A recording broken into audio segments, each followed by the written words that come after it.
Yankovic Story is a parody biopic about the life and career of Weird Al starring Daniel Radcliffe. Basically, like I just mentioned, this movie takes the true story of Weird Al, what his childhood was like, how he became famous, how he made up all these parody songs, made a huge career for himself.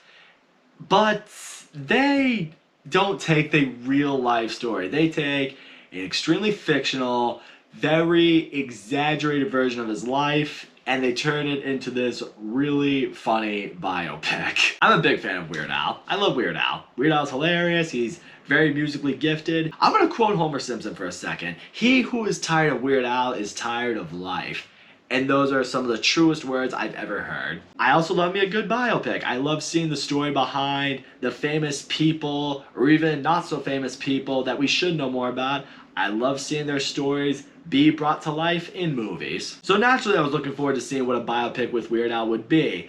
I didn't know they would go for a straight up parody and just say, hey, you know what, we're gonna make a biopic, but it's gonna be a fictionalized version of it. So it's not really a biopic. But I gotta tell you, I think it really works. I dug this movie. First of all, Daniel Radcliffe I think is great as Weird Al. He played the role for me exactly how I pictured Weird Al to be. He's funny, he's weird, he's different, doesn't really feel like he fits in.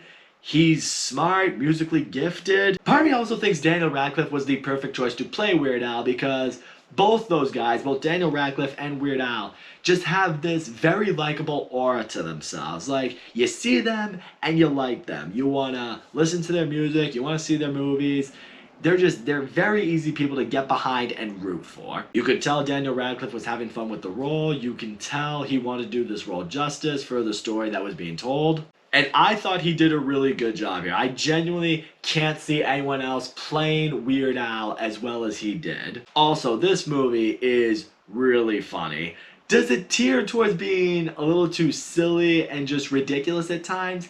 It does, but it didn't completely compromise the movie for me. It's not like I was like rolling my eyes. I mean, there were points where I was just like, that's ridiculous, but I'm just gonna roll with it because I'm having fun with this movie. Because the movie takes a completely fictionalized version to how his success probably really sprung. You know, the first song he ever made was My Bologna, spoofing, My Sharoma.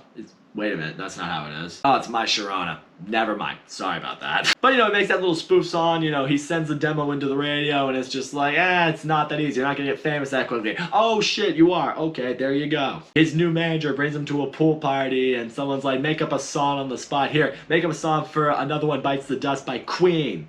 And he does in the span of about 30 seconds and then gets offered to perform at Live Aid with Queen. And it's ridiculous. Has a full-on relationship with Madonna, becomes absurdly famous, writes an original song that's totally ripped off by what was easily actually the original song. Here's how I think it really ultimately went down. I think the studio approached Weird Al about the idea of making a biopic about his life. But he probably told them, it's like, guys, I appreciate that, but you might find that my life was pretty boring. He probably had a good family life.